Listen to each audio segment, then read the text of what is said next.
Hello, and welcome to the Gravel Ride Podcast, where we go deep on the sport of gravel cycling through in-depth interviews with product designers, event organizers, and athletes who are pioneering the sport. I'm your host, Craig Dalton, and I'm going to be joined shortly by my co-host, Randall Jacobs, for another episode of In the Dirt. Before we jump in, I need to thank this week's sponsor, Bike Index. Bike Index is a non-profit bicycle registry and stolen bike recovery platform. It's the type of service I hope you never need to use, but if you do, it's critically important that you have your bike registered. Simply go to bikeindex.org and set up a free account. All you need is to grab the serial number off your bike and have make, model, and color inserted. Think of it like insurance. It's there in the background if you need it. If your bike ever gets stolen, simply go to bikeindex.org, indicate that the bike has been stolen, and it's going to unlock the Bike Index volunteer community to look out for that stolen bike on platforms like Craigslist, OfferUp, and Facebook Marketplace. I'm not going to lie, it's a grim situation if your bike does get stolen. On average, I think in the US, your recovery rate is about 3 or 4%. With the Bike Index community involved, they've been able to get that up to 10%, which is pretty amazing. And seeing the victim recovery stories that come on the site, it's pretty heartwarming when you see the community come together to retrieve someone's stolen bike. I know how much I love my bikes and how much I'd hate to find any of them missing, and I know how much you love yours.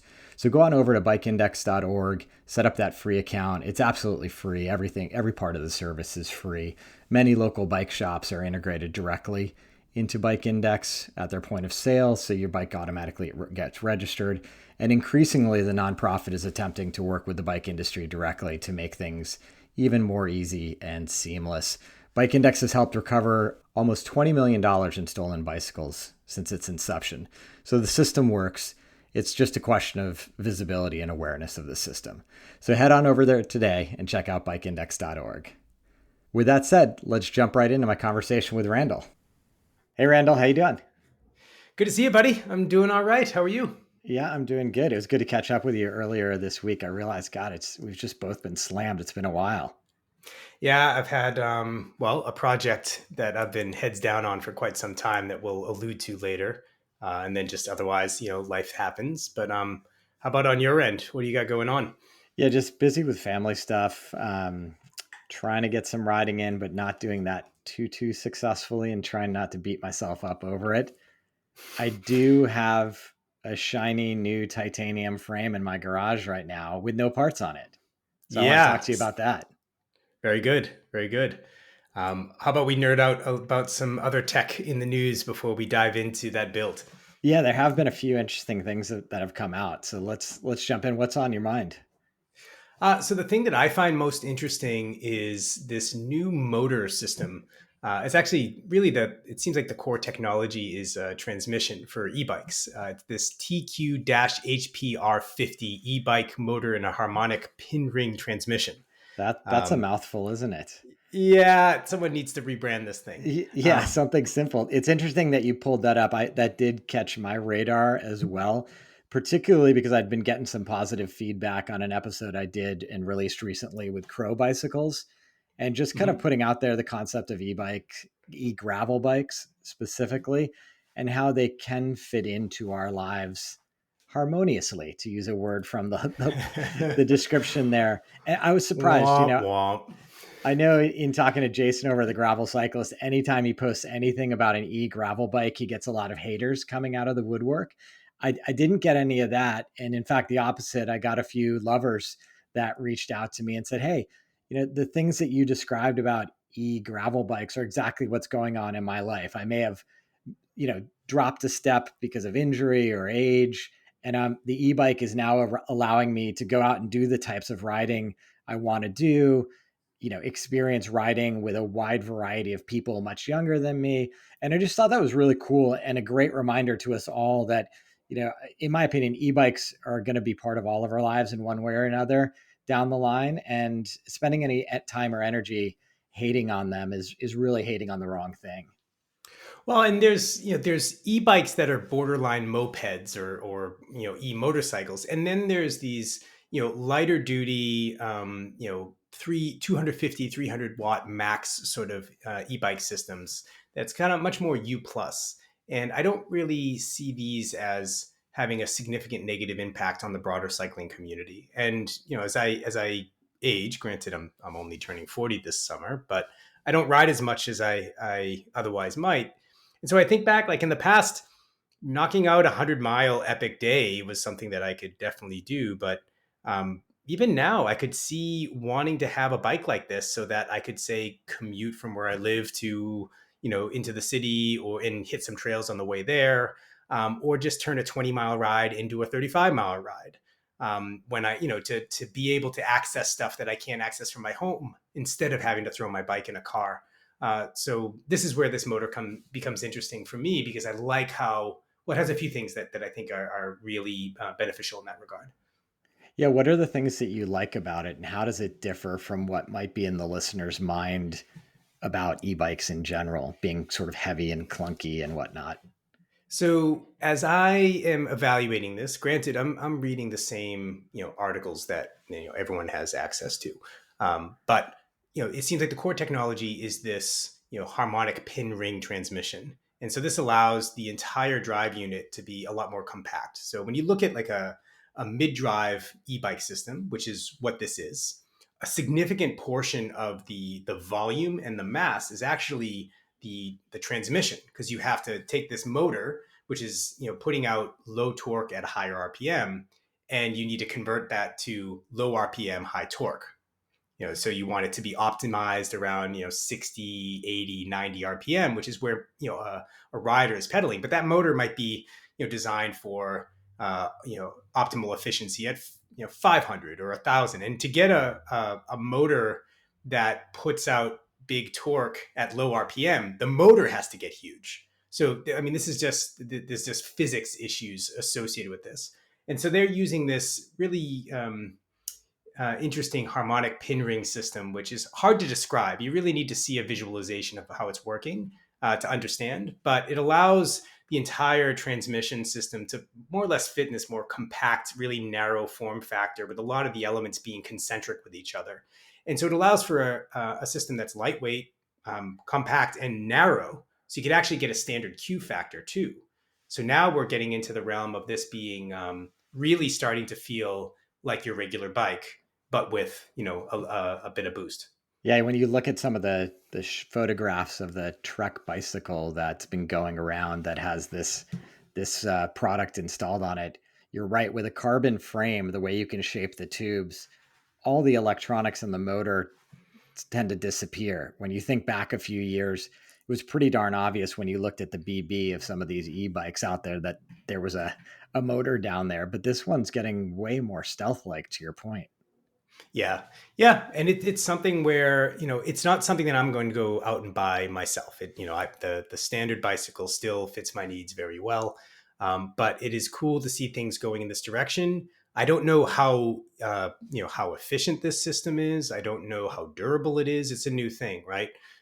But just the form factor element of it, and the fact that they're really focusing on a lower level of assist and a lower level of torque to keep the system more compact and have it be much more of an assist, versus, again, like an e-moped, is something that I think is a step in the right direction, and will make the sort of bikes that, an enthusiast will want to either transition to or add to their stable at some point.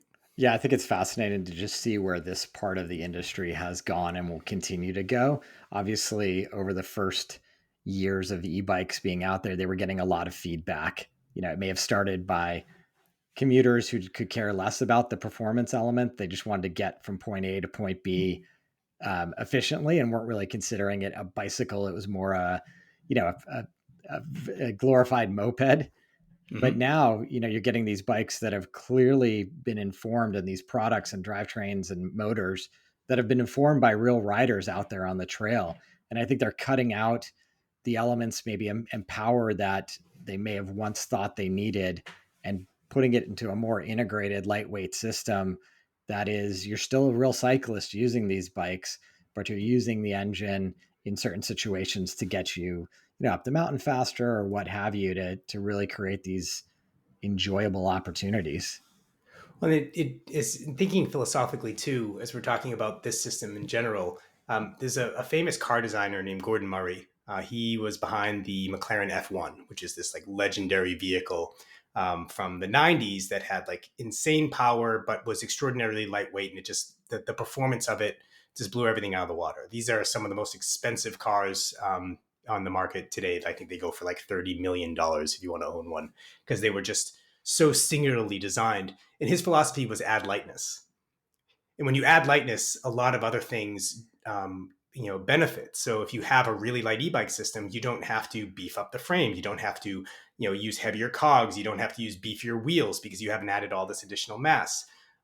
So all these things come together to make it so that, again, much more seamless. Now, I will say it still doesn't go as far as I would like in terms of, nobody has made what I consider the holy grail of e-bike systems, which is something that can be dropped in seconds and then removed in seconds with essentially leaving no hardware behind. So you can have, the one bike that's a bicycle and an e-bike. But as far as like a dedicated e-bike is concerned, if this lives up to the hype, it's supposed to be a lot quieter too. If the responsiveness is seamless and so on, this looks really promising and should nudge the industry in a good direction. Yeah, 100%. Well, we don't want to dedicate too much time on e-bike technology lest we scare off our hardcore gravel riding listeners. So what do you got next? Yeah, no, I mean, I guess a lot going on in the world of gravel racing. I don't think we'll spend any time on it, but we're mid-season now and lots of great events going off. So I hope our listeners are out there. Hopefully doing more than I've been doing, because I certainly haven't been able to hit a lot of group rides or events yet this year. But I hope to get out there in the near future. Well, for any of our New England riders, I will be at Rooted, Vermont. I'll be wearing an undersized gravel ride podcast jersey given to me by Craig. It's undersized because it was too small when he gave it to me, and because I've maybe expanded a little bit since then. But if you're going to be at that event, come hang out. I'd love to meet. Yeah, that'd be awesome. A big part of why I do it. I'm sure you'll be shouting people out in the Ridership forum as well. So if you're interested in getting connected with Randall on that, just head on over to the Ridership at theridership.com. Little plug there. Yeah. All right. What else do we want to go talk about before we dive into your bike build? I mean, that's certainly top of mind with me, the bike build. I mean, it's a couple other little things that have come out, but maybe we save those for another discussion. Very good. All right. So you got your frame that arrived. How's it look? Yeah, it looks great. So, I mean, I don't think I've specifically said this on the podcast, but I've been working with Jason at Unicorn Cycles to manufacture this titanium frame for me. I got it in, it had been in the works for many, many weeks, a couple months, in fact, and I'd sort of forgotten about the exact timeline. And now all of a sudden I've got the frame in the garage. And like everybody else in the bike world, I'm struggling to find parts. I think I've got line of sight, and I certainly have my vision for what how the bike is going to be configured. And I thought it'd be interesting to talk about that because, so much of our discussion over the last couple of years has been around how do we help riders find the right bikes for them? A lot of great options out there. And in many ways, what I've discovered of late is that the choices are becoming both more plentiful, but also more specific in nature. So the more you know about the type of riding you want to be doing, the more specific type of bike you can acquire. Mm-hmm. Yeah. And, listeners will know that I'm a proponent of, one bike, right? So a single bike that is kind of endurance road geo, but then has the clearance and capability to tackle more technical stuff. And we talked about that, but due to your particular application for this bike and the, some of the constraints around working with the material, in this case, titanium, you decide to go into more of what is still a reasonably responsive geometry, but still one that's pushing more into a dirt focus. Yeah. And I think that it was really interesting having those discussions with you and Jason about what I wanted in a bike. And the more and more I came back to it, the more I had to admit that the vast majority of my riding here in Marin is very technical. It's, it's all dirt. It's very little like smooth fire road. and why am I not riding a bike that is, specific to my 90% of the terrain that I'm riding? So Yep. I'm pretty stoked. Obviously, there were some fit requirements that came out of my fit earlier this year. I needed a longer head tube to accommodate. Just need the stem to be higher up, the bars to be higher up, for my aging lower back. And then, lots of other things with titanium came up that I just don't think about when, if you're going into a shop to buy a bike or buying one online, you're not thinking about cable routing and holes in the frame. But when those questions were posed to me, like, well, do you want us to poke a bunch of holes in the frame so you can have mechanical drivetrain or a internally routed dropper post? All of a sudden, I was like, wow, I need to think about this. Like, am I all in on an electronic dropper or an electronic drivetrain? Hmm. Yeah, and I think that the direction you went in makes a tremendous amount of sense, especially since SRAM was gracious enough to send an electric group set your way. Yeah, no, Um, I've been stoked to have their support. And so that made that choice easy. I've been riding that electronic drivetrain from SRAM, the Explorer Groupo, for a while now on a Canyon demo bike that I had in the garage and loved it. And never got into a situation where the battery was drained unexpectedly. Like, I think the technology has come along a long ways. And the beautiful thing about that SRAM setup, particularly with the RockShox dropper post, the batteries are all interchangeable. mhm. So, Yeah. if you get into a pinch, you can always take the battery out of your dropper post and put it into your derailleur, for example. And if you're going on a long bikepacking adventure, it's not a big deal to take one of these tiny little batteries and put it in your bag. It's not a huge amount of weight. So that's not really while I would prefer to have centralized power on the bike and maybe wireless communication, the fact that there's batteries spread around the bike is not as big of a deal as you might think. Um, I think it makes sense for a bike that you might be like partially disassembling and packing up and things like that too. It just makes it that much easier to deal with. Yeah, for sure. And I think that goes back to some of our discussions around the e-bike drivetrains. Like, I think in time, these things will tend towards getting more and more integrated. I know we saw from Cannondale that bike that had sort of an integrated battery setup that could attach to lights in different parts of the bike, which I think is interesting. And like, these are all baby steps in the right direction for that integrated dream that you referenced. So those who know me well will know that in a past life I was building a project called Open Bike, which was like the open electronics and software platform for bikes, and that was kind of the idea to create this open, at the time, CAN bus based protocol, which was like the same protocol used for your automotive components to allow them to communicate in a secure and very robust way, and then delivering just 7.4 volts to whoever wants it. I do it differently this way. I'd love to see a standard come out where there's like a 7.4 volt battery somewhere on the bike that any device can tap into, and then everything communicates via an open Bluetooth wireless protocol. And that's actually would probably be the simplest way to execute it. But companies don't want their stuff to be interoperable. They want you to buy the entire kit. That's how our industry works. That's how most Yeah, industries work. yeah, I think that's the rub. And obviously you experienced that as an entrepreneur in your past life, that it's so hard to get alignment with a lot of the big manufacturers to do something as obvious as what that system sounds like. Yeah, yeah. You really need to. I mean, politically, it's really the politics of it. And there's lots of companies that are kind of shut out of the market because they can make a thing, but not the whole system. But they don't have the budget to invest in helping to stand up a big platform. But Yeah. that's a. I guess this goes into the Randall's rants sections of the pod that Category. we kicked off. But Now, maybe someday.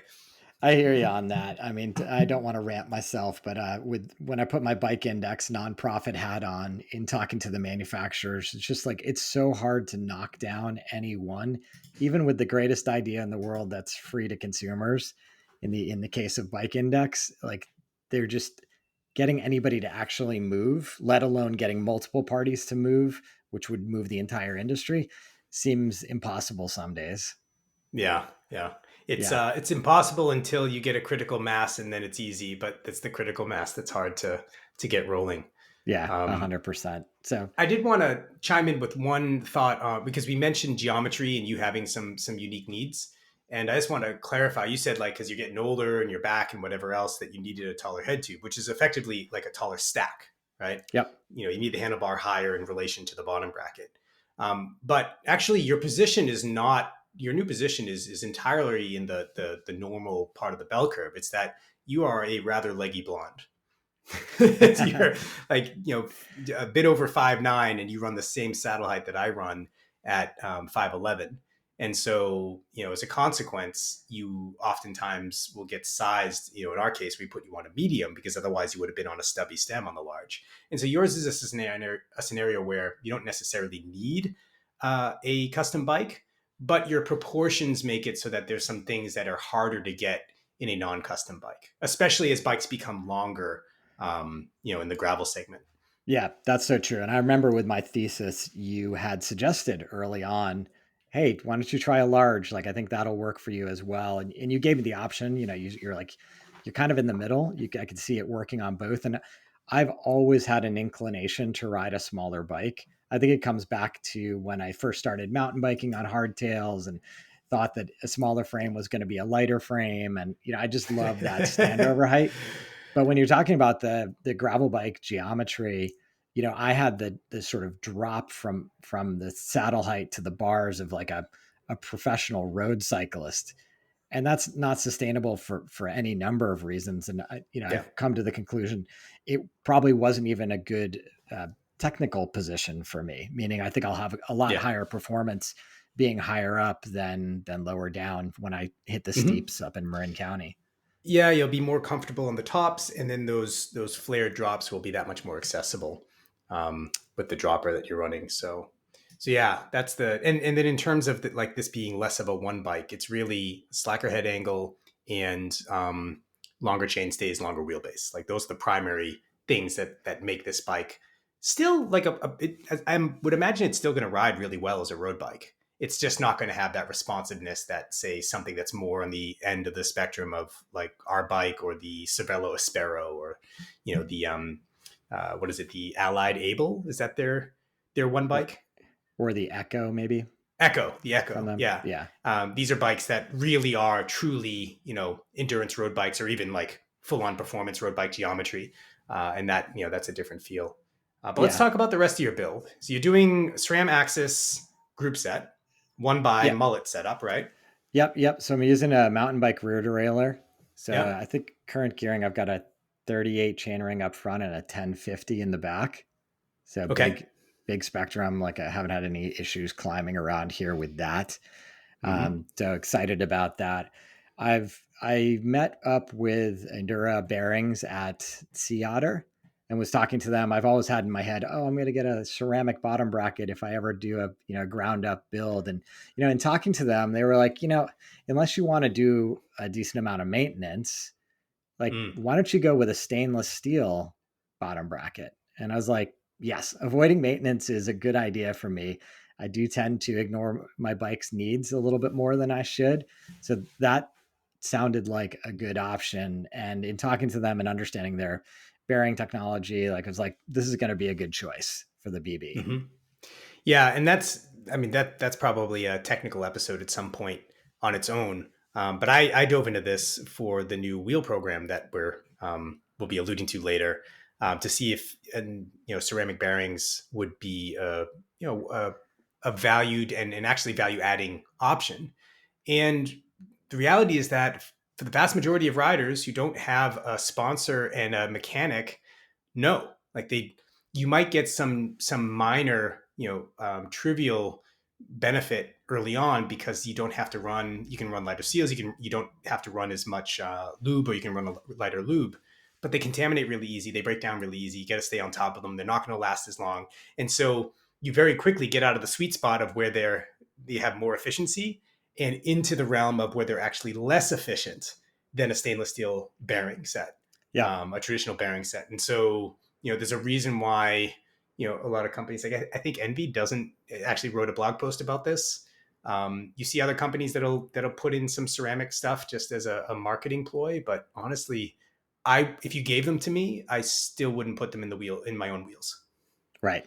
Yeah. Yeah. And so I think, that's, yeah. I think you're right. I think there's a lot to unpack there, and I'm sure to have the guys at Enduro on the podcast to talk a little bit more about that. But from Rick Sutton's mouth to my bike, I thought stainless makes a lot of Yeah. sense.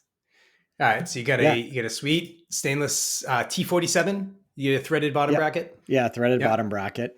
And then I'm going down a little bit on the crank length. So I'm going to be using a SRAM crank, but I'm going down to a 170, which has been a Mm-hmm. long time coming. I think you and I spoke about this, gosh, a year and a half ago, if not more. And you Yep. successfully convinced me I should be on 170 cranks. It's just taken me this long to actually find, to make the effort to get a pair underneath me. And we won't go into the weeds on this, but our recommendation is generally 22% approximately of saddle height, assuming saddle height is set properly and thus a good proxy for this. If you want to hear the whole story about this, listen to the Bike Fit 101 episode that I did with Patrick Carey. We went deep nerd on cranks. Yeah, it's interesting. It's one of those things, like once you have a pair of cranks on your bike, it's hard pressed to like find the money to replace them. But if you're able to think about it, or working with a manufacturer like you guys who offers proportional cranks to customers, like it's a great time to think about that and Mm-hmm. throw out like what you used to think about crank length. Cause I think a lot of us had these numbers in our head that have just never changed over the last 20 years. Well, and the reality of the situation is that bike product managers tend to look roughly like me, like 5'11" to 6 foot skinny, shave-legged white guys in Lycra who build bikes for themselves, and component makers cater to them. And so a lot of component makers, even now, but until recently, didn't offer anything for especially smaller riders. Like the shortest you could get was a 170 or 165. I had to go to a different manufacturer and have 155s made specifically for us. They had to cut new tools for us so that I could accommodate our smaller riders properly. And there's a whole bunch of benefits that come from that from a bike design standpoint if you design the whole bike around that. But we won't get in the weeds there. We'll save that for a new frame set episode or something like that. But yeah, I think that'll be a subtle benefit for you because I think you're dropping 2.5 millimeters, but the difference in torque is trivial, and whatever percentage change you have in torque, you also have that same percentage change in RPM at the same foot speed. So you're not losing any power. Torque is not power, and that's a common misconception. I'm honestly not imagining that I return to the microphone knowing and feeling a lot different around those cranks. But again, like I think the logic is sound on why to go that direction for me. Yeah. And I don't have any concerns about going with a shorter crank length. Yeah. But for our smaller listeners, it's a significant deal. If you have the opportunity, get shorter cranks that are proportional to your actual body. Yeah, 100%. Like you imagine like a 5'5" woman who's been riding 172 5 cranks her entire cycling career, dropping down would be a meaningful difference and shift. And as you said before, like just open up possibilities, frankly. Yeah, it changes the position that you ride in. It changes, for a lot of riders, how comfortable they are on the bike, the smoothness of their pedal stroke, particularly as they get tired and fatigued and those mechanics go away. You have to be a lot less deliberate about how you're pedaling and, much more like a sewing machine. Yeah. Anyways, I'm now repeating the Bike Fit episode. So we'll leave it there. Go look that one up. 100%. Going forward on the bike, on the headset side, I'm putting a wolf tooth headset in there. I love those guys. I think they're super innovative in what they do, and the stuff's high quality. I'm also getting a seat collar for those guys. And they make a lot of like innovative little solutions for various things. Like they're always coming up with little mounting solutions and stuff like that, which is pretty neat. 100%. Every time I talk to those guys and they show me a new tool, there's such thought that goes into every little bit of what they've manufactured. I just really appreciate it. And I've come to think of those guys anytime I need a small part for my bike, whether it's bolts or a collar or a lock ring, or increasingly, if I want an accent of color on a bike, those guys, like they just have me completely covered with options. Yeah. And then we alluded to this, but I decided rather than, which my first thought was going to build this bike with a rigid fork right off the bat. I've been riding the RockShox gravel fork, the Explorer fork for some time on one of the demo bikes I've gotten, and I've come to love and crave that on the descents. And I thought, what the heck? Why don't I just start from day one with that fork on this bike and see where it takes me? I think it makes sense. Given the rest of the build, it makes a lot of sense. Yeah. So that's going to be a lot of fun. I mean, I do sort of have a question. Obviously, I've ridden that fork on the road a little bit, but I've never done, a proper road ride, or I haven't ridden down the coast, which I'm prone to do once a year down the coast of California. I'll be curious whether I feel the desire to swap that fork out for a rigid fork when I do that type of riding. I suspect. So I don't know how effective the lockout is. So there could be a tiny little bit of play, but if you're in the saddle spinning, that's not really a big deal.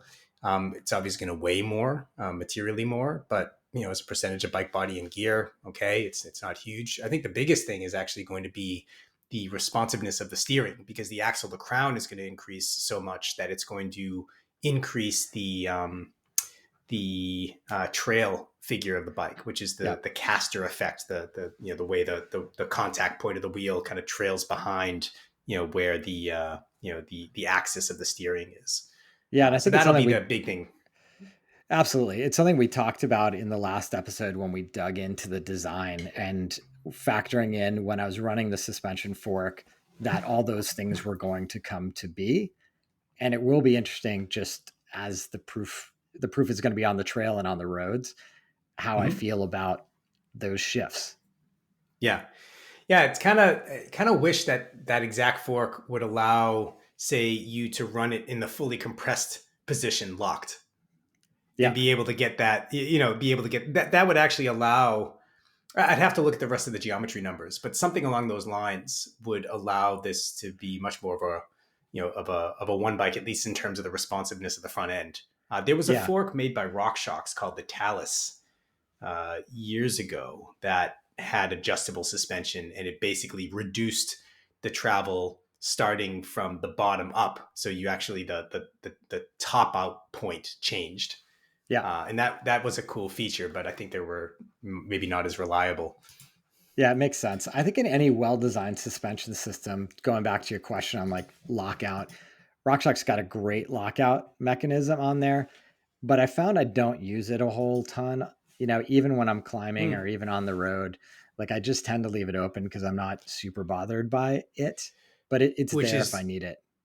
well, and that's a sign of a well designed damping system, Yeah, or and a well designed and a well set up damping system. Like if your fork is of high quality and is set up properly, you should leave it open. It's going to be faster. yeah, And, that Craig Calfee and I talked about this at length for road bikes, and he had me convinced. And that was on a road application. So that was a super fascinating conversation. If the listener hadn't heard that one, definitely jump back in the feed and find the conversations with Craig Calfee. yeah, deep nerdery there. Yeah, If this wasn't yeah. enough for you, all right. What other parts of the build do we want to talk about? Yeah, I mean, then onto wheels. Like I'm gonna do two sets of wheels with this bike, primarily to continue to crystallize my opinions and feelings on the different wheel sizes and to be able to test a variety of tires. So I've got a set of Zip 303s on the 700C side, but I'm also super excited to work with you on the 650B side. Yeah, so we anyone who's in the ridership will have seen some conversation around a wheel program that we're about to launch. That is coming.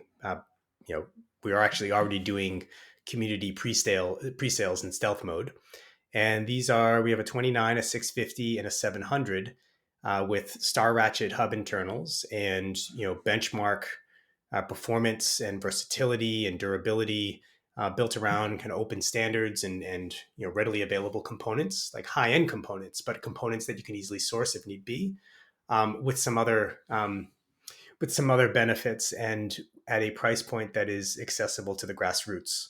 So if anyone who's listening, if we haven't, we'll be doing an episode in the future to go through that program in detail. But anyone listening who would like early access, just drop us a note at support@thesis.bike and I'll send you the details personally. Nice. Nice. Well, I'm excited about that. Obviously, like I got the chance and opportunity to ride an early set at the Seattle gravel race a few months Yeah, back. I you guess that was rode. April. Yeah, you rode the 700C set, which is we have the high impact bead hooks on those, and it's a 24 millimeter internal, so you can run anything from a 28 millimeter non tubeless to a 55 on those wheels, and they're 1,365 grams. I don't think this was the intent when lending me that wheel set, but I certainly tested the high impact functionality of them in that event. Yeah, you were underbiked for sure. You would have been better with the 650s that we're ultimately going to be setting you up with for this build. Yeah, 100%. I've been riding on an earlier thesis wheel set. I've been riding a 650 by 50 millimeter tire on the front, and I Mhm. love it. Like I was having this discussion the other day with a local friend who's debating 700 by 650, and I was like, I don't really need to get involved in that particular debate because I think both have their attributes, and you can't go too wrong. But what I really believe is that tire volume is just a critical component to the mix, and Mm. particularly for this rider and for myself being where we are in Marin and the type of riding we do, like I'm all about as big as tire as possible that I can Oh get in yeah, there. hands down, hands down. Yeah, bigger tire volume, and then being able to run lower pressures with a nice wide rim to support it. I would actually suggest if you haven't been doing this already, tire inserts, especially in Marin, because the amount of the rockiness of some of the terrain and just the amount of speed that you can get, given how mountainous it is, would be a I think that'd be a big benefit.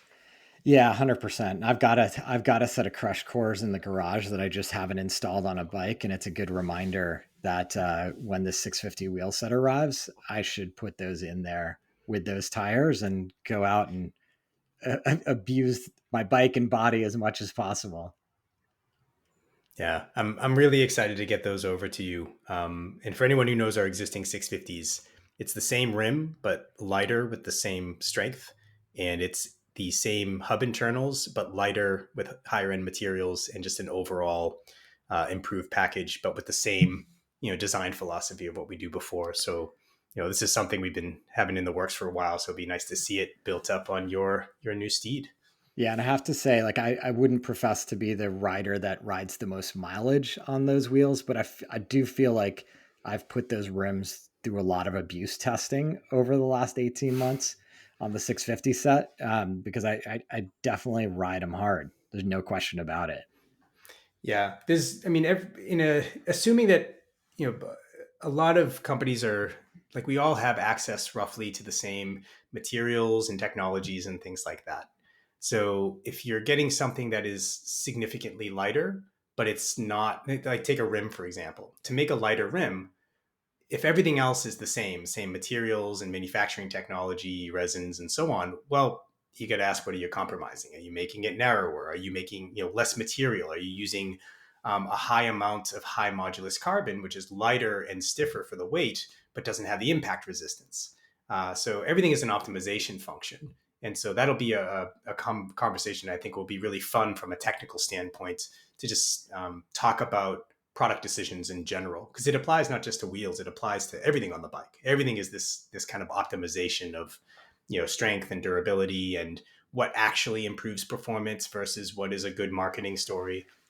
Yeah, across the board. And I think that this journey to creating this custom frame set and designing the components I wanted to spec on the bike, it was really like Craig Dalton, bicycle product designer, with a great group Mm, of advisors such as yourself on board to help me through that process. But there were so many junctions along the way where I had to make a decision. And it was easier for me because I was making a decision about myself, my long yes. legs, my lower back, all these things that were specific to me.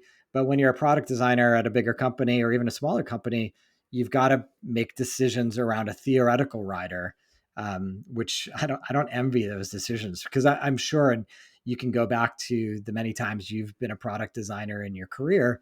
as to these trade-offs that you had to make that you weren't super happy about, but they were just required to move the project forward? Two big ones. I remember one was limiting the tire clearance on a new, like, really important frame, because any more tire clearance would be classified as a mountain bike for customs, and so it was like 7% more duty. And then putting on little bolt-on plastic elastomer pieces on a bike so that the marketers could say that it magically absorbs shock. those are the two of the ones that stand out in my mind that were pretty hard to swallow. Without question. Without question. Well, cool, dude. It was great to catch up. If I could ask anything of the listener, just say a little prayer for me that my parts come in any time in the near future. I have to go down to LA for a few weeks in August. So I'm hoping, fingers crossed, toes crossed, that I can A, get the parts in, and B, find a mechanic who will help me, because there's a few pieces like I don't have a headset press. I'm concerned I won't have the right bottom bracket tool. And as you and I have been discussing, I don't know if I can, effectively bleed my brakes given what I have at home today. Well, if you need a handle on the way, you can call me or post in the ridership. Yeah. Or cruise around YouTube and hope I find a reputable source. Yeah. But we'll see. There is some pride in building up my own bike to the degree in which is possible with the tools that I have. So super stoked that this project is finally going to be underneath me, hopefully in the next 2 to 4 weeks. And certainly we'll be sharing pictures on social media and impressions, I'm sure, as you and I get an opportunity to catch up again. Yeah, that'll be great. All right, my friend. All right, my friend. Always a pleasure. We'll talk soon. That's going to do it for this week's edition of the Gravel Ride podcast, In the Dirt. One quick correction. Randall was kind enough not to shout me out during the broadcast. I was saying Enduro Bearings, but it's Enduro Bearings, of course. So make sure to check them out. I'll put them in the show notes. Super excited. I had my hands on that stainless steel bottom bracket just before recording. Super beautiful. The bearings move so smoothly. I can't wait to get that bike together. The parts are slowly trickling in, so hopefully in the next few weeks, I'll have that new Unicorn titanium bike with all those great parts underneath me, and I can give you a little bit of feedback on the ride quality and how that custom fit is really translating to my trail riding. If you're interested in connecting with us, I encourage you to join the Ridership. It's a free global cycling community. Simply visit www.theridership.com. If you're able to support the podcast, please visit buymeacoffee.com/thegravelride. Or if you have a moment, ratings and reviews are hugely helpful in getting this podcast discovered. I really appreciate all the efforts on my behalf to spread the word and share your enjoyment of this podcast. So until next time, here's to finding some dirt under your wheels.